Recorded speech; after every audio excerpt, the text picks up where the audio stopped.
Mac and Perry in the place. Da-na-na-na. Mac and Perry go live to create. Da-na-na-na. Mac and Perry invite you to stay. Hello and welcome back to TELUS Storyhives on location near Lloydminster. My name is Daniel J. Perryman, local theatre and filmmaker based in Lethbridge, Alberta. This is my co-host, Michael Bartz. I make short films and podcasts about environmental sustainability, and this is Dave Rechlo, just an old guy doing leather. Thank you for inviting us into your home and for taking the time and energy to sit down with us today. Really appreciate it. Very welcome. Yeah, and we'll dive into your interview segment here and just kind of get to know your kind of creative journey and maybe a bit about your journey overall anyway. And yeah, I think usually where we like to start is just, what would be kind of the oldest memory that you have kind of engaging with arts, be that, leatherwork or otherwise? What comes to mind?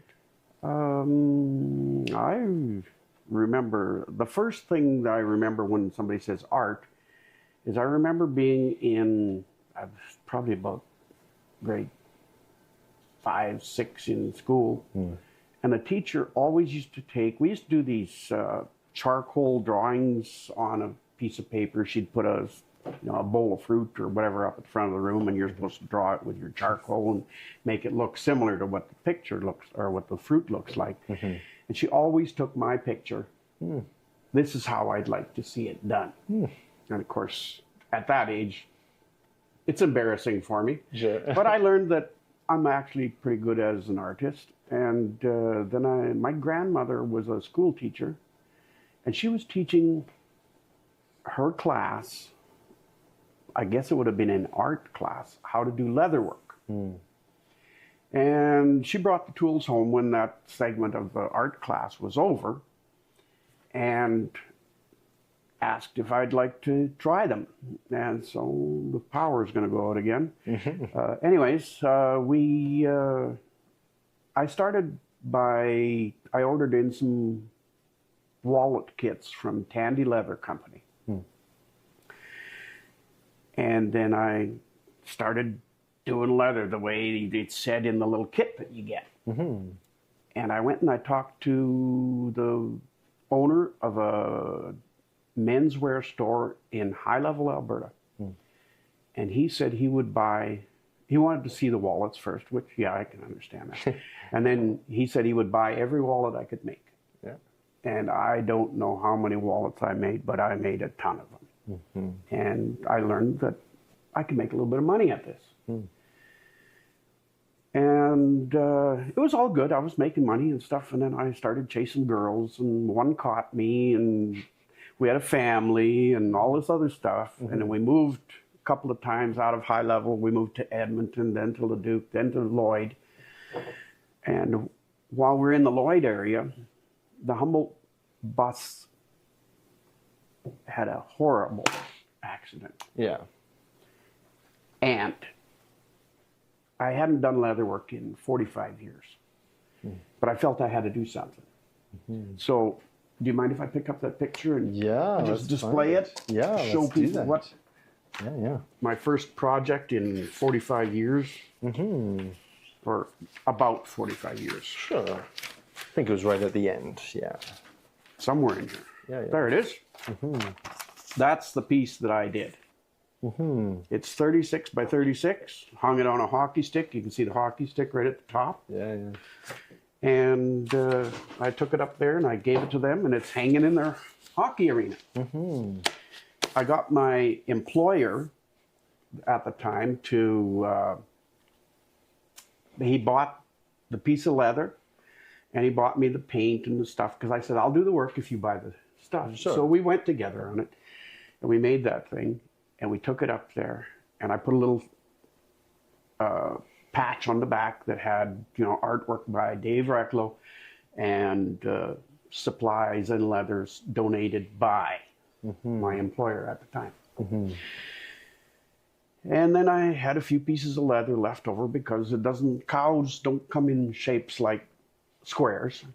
And so I made a few pieces for my kids, just little wall hangings. And then people started asking me because of course then people see it. And people started asking me to, can you do a belt? Can you do a wallet? Can you do this? Can you do that? And it turned from a hobby into a very busy business. Yeah. Like I am swamped. If we were to go right back then, so after you had taken, because we kind of heard about, when you came back to the craft for a very specific and meaningful reason, and I would just kind of love to hear, when you first got into leatherworking, I think you told us the story like about your grandma doing it, right? Yep. And so if we go way back there, what was that experience? Like what happened? Like what did you see that first, like had you pick up a piece of leather and start working with it? I guess when my grandmother brought the Leathercraft tools home to her home, and we were over there visiting, we only lived a mile away, so we used to run across the field all the time. But what I saw was the chance to do something that I could do a picture of a horse, or I could do a picture of a fish, and I could put it on the leather, and I could make it so that people could actually feel it. Like it wasn't just something to look at. Right. You could touch it. Yeah. You could feel it. And I guess that's what kind of lit my fire. Like I said, I started with wallets. And was that before the wallets, or were the wallets first and then those? Well, the wallets were the first things that I started doing. Sure. I did do one piece that really stood out in my mind. And it was a little Western saddle, and it was a complete saddle, and then it was a lamp, part of a table lamp. So you had to put the lamp together after you got the saddle done. Right. I remember doing that one. That one was quite a notch in my hat at that point in time, because I had never done anything like it. Yeah. And I love expanding my horizons. Clearly, yeah. I do things. Some of them weren't quite so good as others, but I've done a lot of things in my life. I'm 68 years old now, and I can say there's not many things on my list to get checked off anymore. Oh, that's super fair. And I guess I'm curious then, like, when you were making the wallets, was that like where you're like, this is like the start of my art practice? Or is that like, when would have been, do you think, the start of you considering this like, a practice or something that you do? Was it before, or was it when you came back to it later? I think it would have been when I came back later. Okay. Because I was like 16 years old when I quit the first time. Right. And I had done it for, a few years then. Yeah. But yeah, I got back, I did that piece for the Broncos, and then I started doing other things, and then some of my kids asked me for like a belt or a wallet or something, and so I just kind of started doing stuff, and then I thought, well, this is kind of an interesting thing to do at this point in time. I had some health issues around that same time, so I couldn't continue as a mechanic. I had some very serious health issues. Yeah. And it was just something to keep my hands busy. And with the one issue that I had, I needed something so I could focus. This stuff makes you focus. It does. And you don't lose track of where you are, because when you're doing your tooling and your carving and stuff, you can always, you can walk away from it for a day and come back, right there's where I was. It's not like when I was a mechanic, if you walked away for a day and came back and forgot one bolt, you had some serious consequences. At least with this stuff, you can see where you're at, what progress you've made, what you need to do yet to finish the piece, where you messed up. During your time as like a mechanic, which was not a short amount of time, you had a whole career in that field. And so like, was leatherworking a part of that time in your life, or not at all? Not at all. Yeah. I pulled wrenches for almost 50 years. That's a long time. Yeah. Because like I said, I'm 68 now. Right. So I started when I was, when did I start? I was 17 years old when I started pulling wrenches professionally. Right. I had already overhauled an old wash machine motor. I had overhauled the motor in my pickup. I had done a lot of mechanical work before then. But then I went into it and I apprenticed and got my license, and the first of 5 licenses I have as a mechanic. It's been an interesting journey because I always had something to keep me busy, to keep me distracted from getting into trouble. That's what I say now, is this stuff keeps my hands from getting me into trouble. Sure. If my hands are going to lead me astray. What does that mean to you to be able to know that your pieces, you know, are going to last? What does that mean to you? Pride. Yeah. Leather is very tough, very durable. A belt will last if it's done right. And if it's real leather, should last 50 years. A holster for a gun, it should last the same. A saddle, hundreds of years. Right.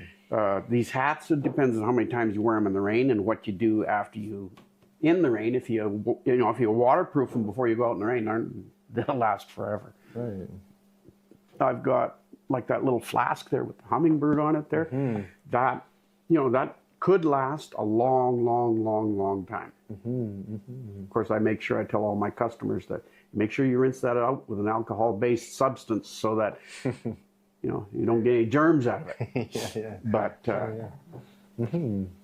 okay. And I have expanded my list, I guess, of products that I turn out. When I first started doing this, I was doing like 3, 4, 5, 6, 7, 8 different products. That was about it. And then my customer base started asking me for something else, something different. And I just kept adding and adding and adding and adding to the list. And like I said, I've got over 100 different products I make now. And for me, that kind of harkens back to your point, like after the Broncos piece, making those unique pieces for your family members of just like trying the new thing and just trying your hand at it and not being afraid to fail, and you're just going to work with whatever you're able to do, right? Yeah. If you're going to be scared to fail, you're going to be scared to start anything. I was never scared to start anything. I overhauled an engine when I was in grade 8. Right. I overhauled the engine in my truck when I was in I would have been, I think I was 15 years old when I overhauled my own engine in my own truck. Right. And it ran. One of the other things that you said that had caught my attention was just that idea of like, when you came back to the craft, just that, these give you things to focus on, and they focus you.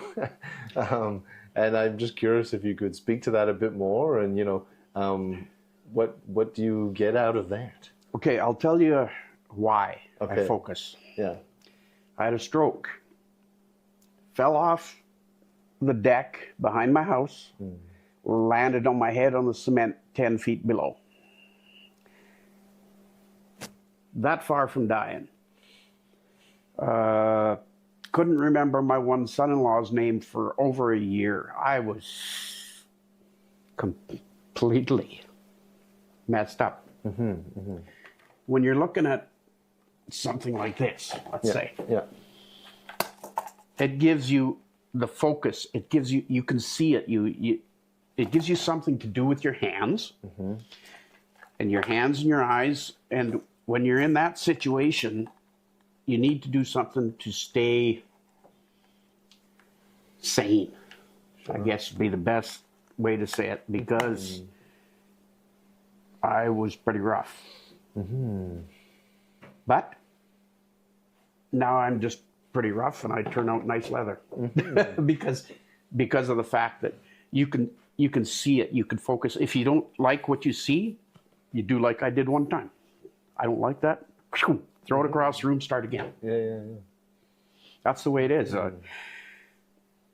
I have, I've never been scared to start anything. I've never been scared to try and finish things. My teachers in school always told me that you can be whatever you want, you can do whatever you want. So I hit that target when I was 3 years out of school, sorry. I was a licensed mechanic, and that was one of my goals. But this thing when I landed on my head on the cement, that was a real life changer. Absolutely. Yeah. And It was one of those things that it kind of came out of the blue, because to that point I was always extremely athletic, very strong because of my trade. I mean, I could lift one end of a car off the ground. Yeah. That's how strong I was. And you develop a bit of an attitude that you can do anything, you can be anything, you can do whatever you need to, and then you land on your head on the cement and it's all taken away. So what do? I couldn't work as a mechanic anymore. They won't let me play with nuts and bolts and stuff like that, because if I miss one, that takes me out of that job. So I got out of that job and I just went with this. And it sounds like, that you still bring that sort of obviously that focus and meticulousness to this craft, and maybe even more so because it sounds like at that time, coming back to it, it is like kind of what you needed. It was kind of like that thread that you needed to hold on to. I needed something to focus, to get me back to, like, there was nothing physically wrong, but my head was kind of messed up. Yeah.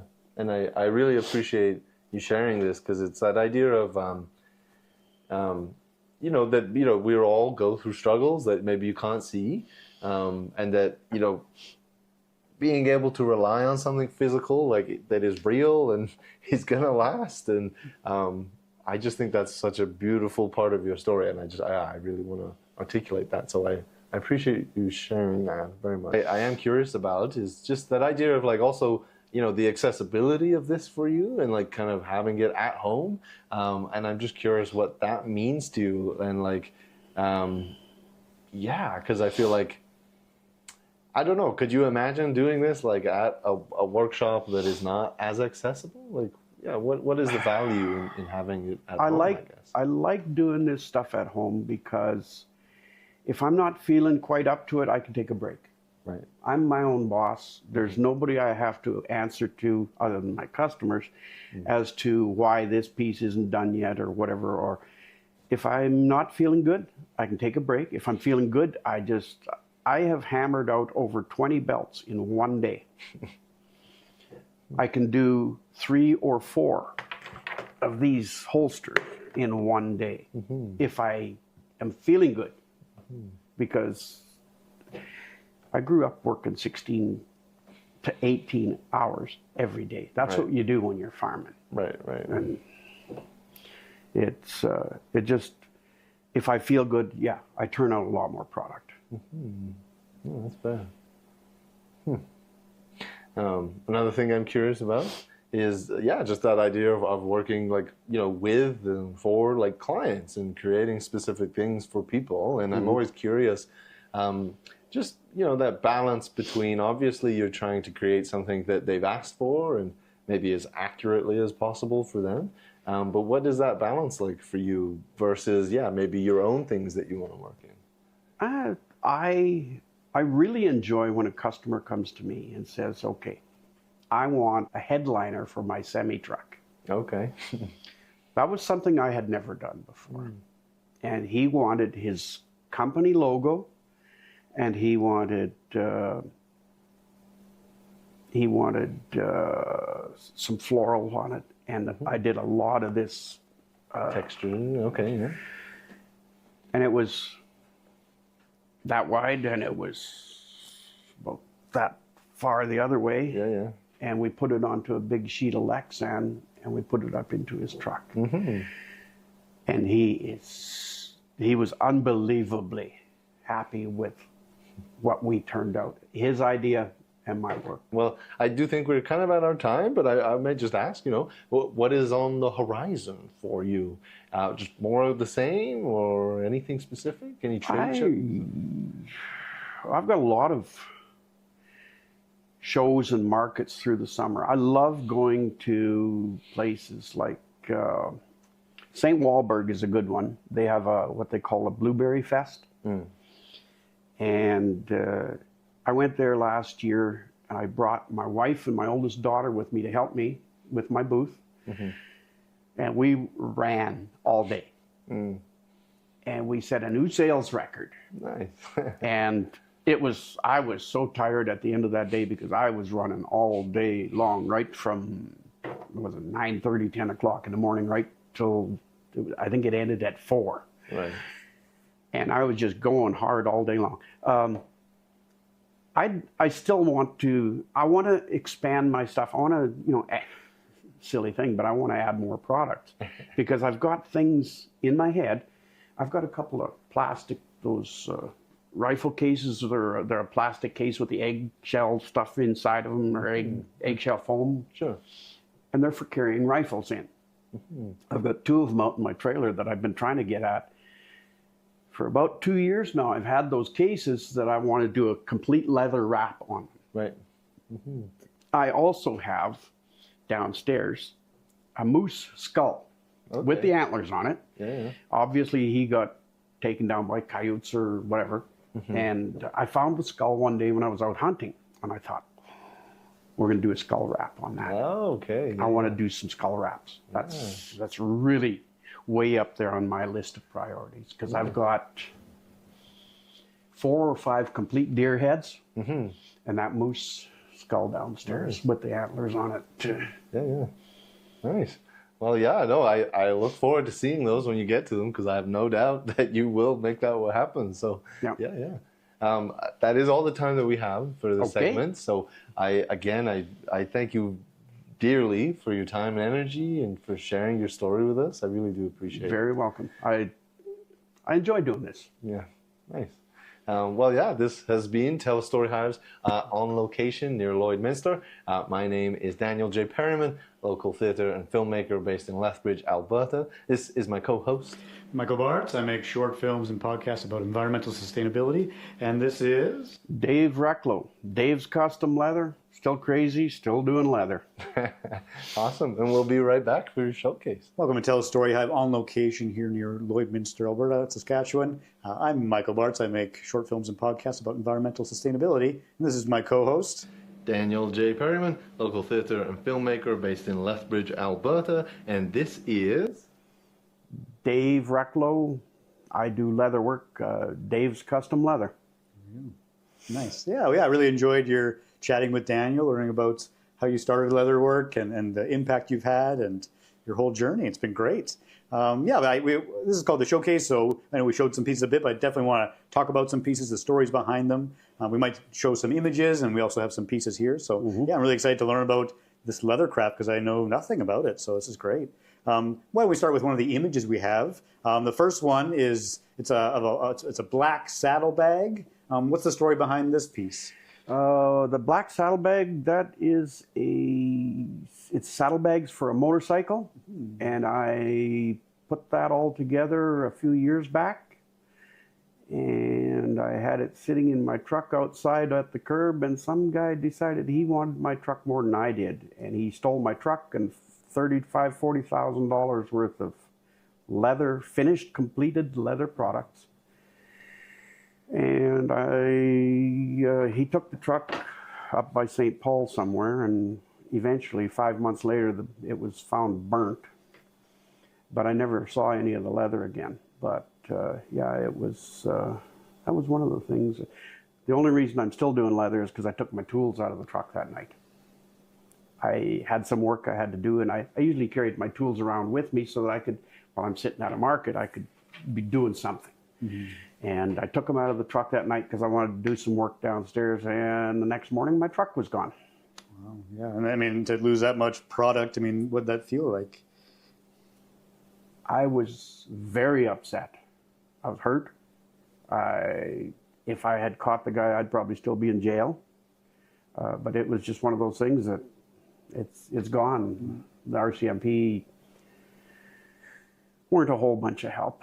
I'm sure that they have their limitations on what they can and cannot do. But my truck never showed up again.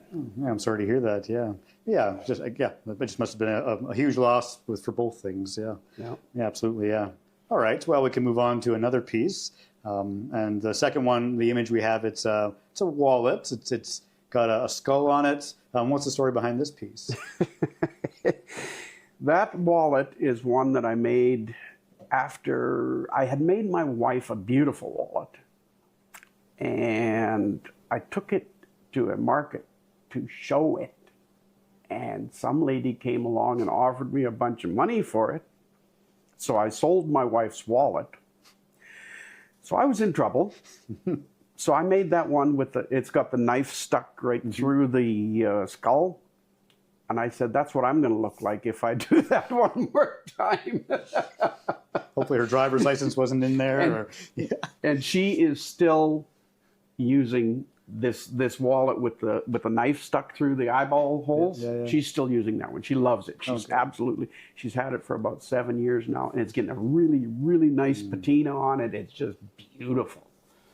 So I assume every anniversary, birthday, she's getting leather stuff every time. She does. She gets leather stuff. Yeah. I've made her quite a few leather pieces. Yeah. I'm sure she loves them. Yeah. Nice. Yeah.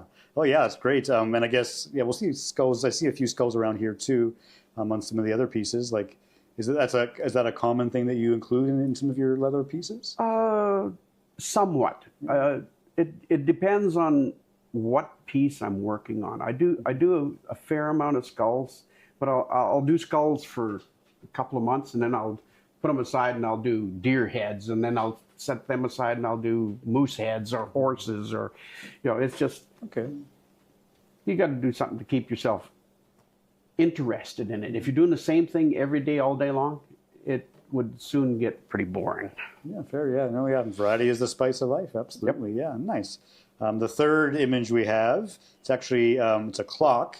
But there's an eagle on it. What's the story behind this piece? The story behind that's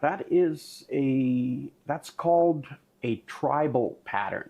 And what you do with the pattern, I can't remember where I got the pattern from, but it's a pattern where you can see the whole eagle's head and everything is there.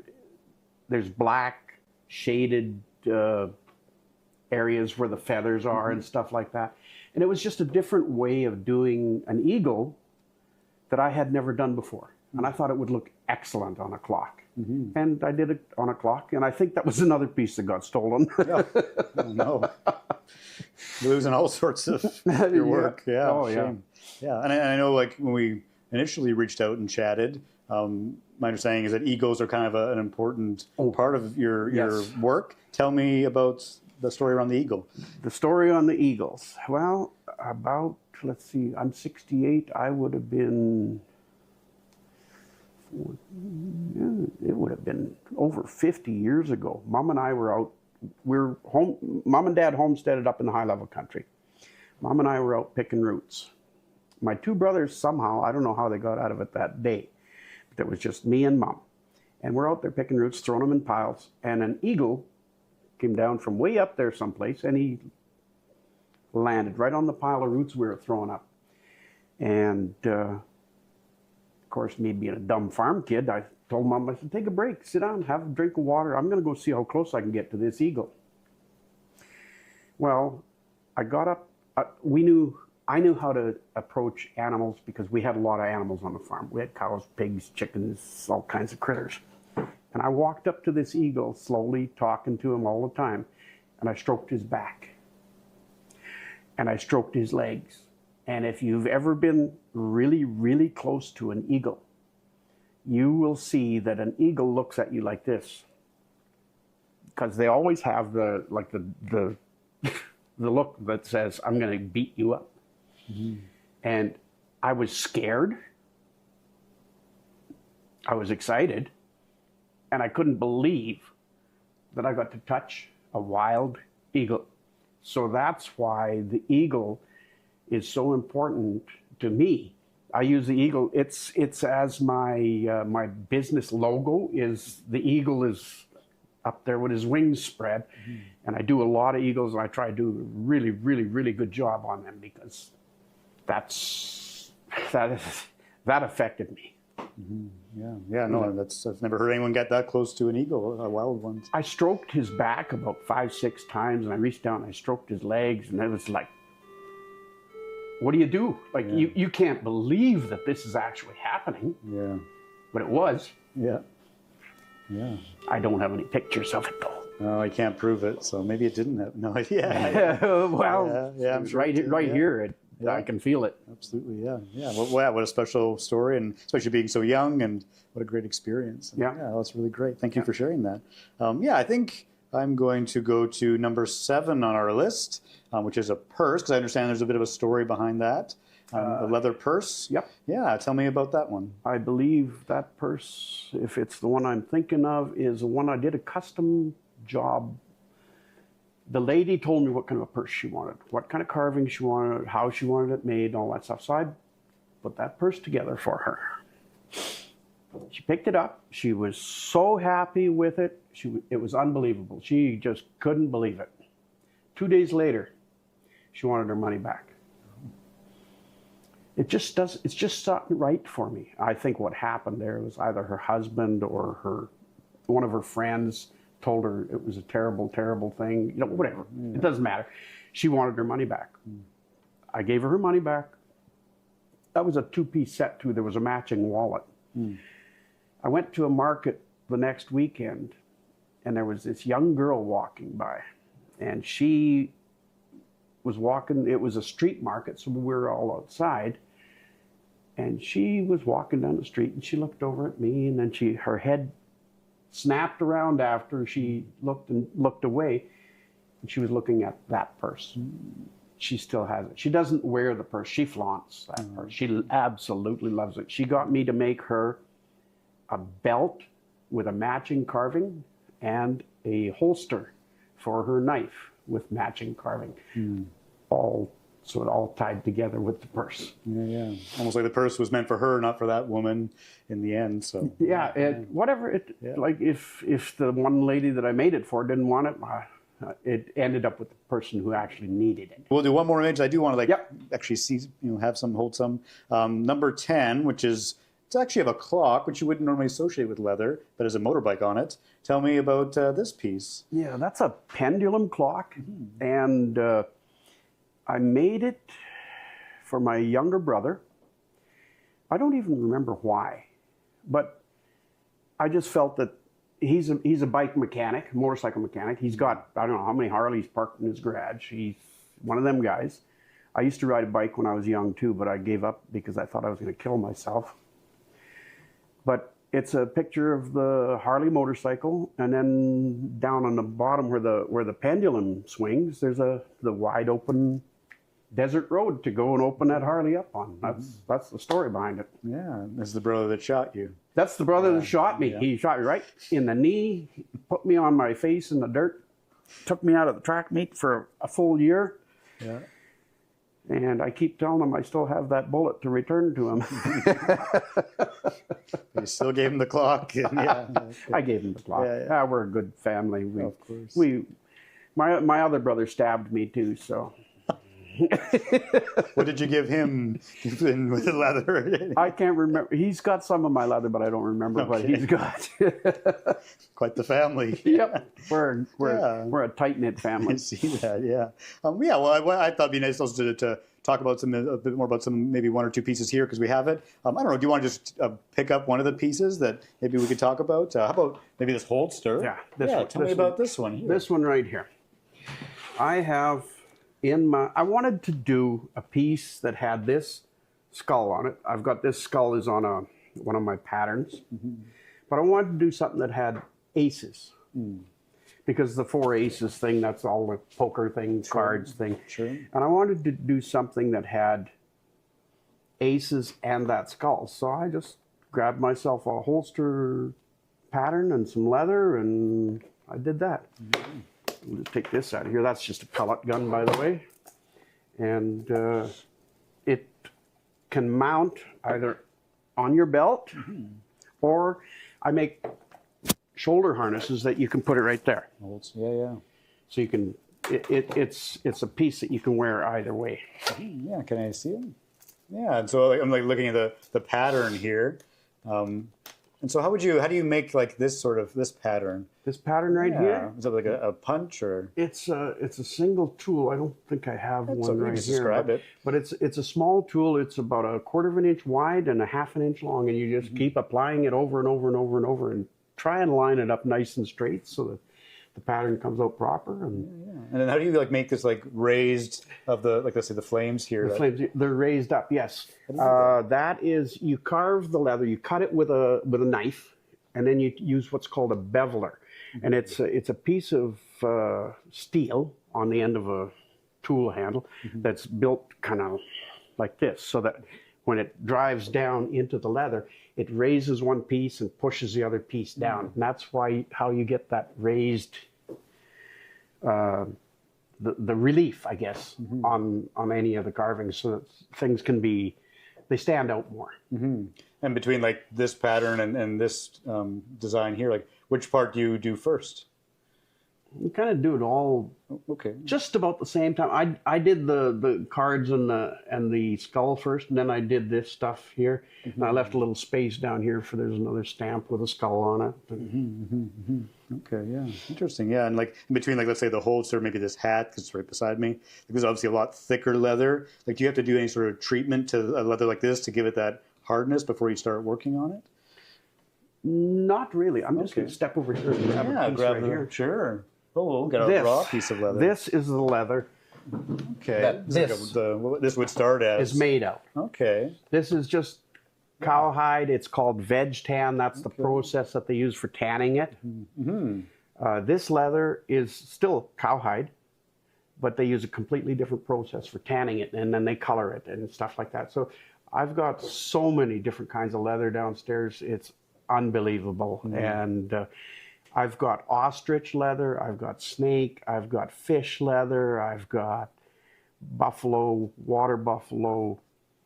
I don't even know how many different kinds of leather I got, but I got lots. And I try and mix and match, and on some pieces I will put some cowhide and then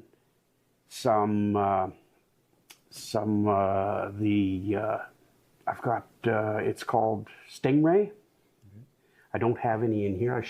That's my downfall. I should have brought one wallet in with it. That's okay. Absolutely beautiful leather and virtually indestructible, because if you know anything about the stingrays, they don't have bones on the inside of their body. They got their bones on the outside for protection. And it's kind of like little rocks all over the outside of this leather, and it is a dirty pig to work with. I cursed and I swore, and I've learned 5 new languages on the first piece I did with that stuff. I finally have it figured out. I went and I used the internet a little bit, and I found a video from a guy down in the States somewhere that he was making holsters with that particular stingray leather, and he made it look so easy. And so I thought, well, we'll try some of the stuff that he said, and it actually works okay. Well, I think that's all the time we have for our showcase here. Really appreciate you talking about the stories behind your pieces, showing me how this works. So yeah, I've learned a lot and really enjoyed it. Yeah, so thank you so much for the chat. You're very welcome. I enjoy explaining to people how this stuff all comes about, because at some point in my life is going to, or my ability to do leather, let's put it that way. My ability to do leather is going to fade or end or dwindle or whatever. And I'm just hoping that I do leather classes. I teach young kids how to do this same stuff with leather. And so I'm hoping that some of them catch the bug and they pick up the tools and get at her. Yeah, I'm sure they will. Absolutely. Yeah.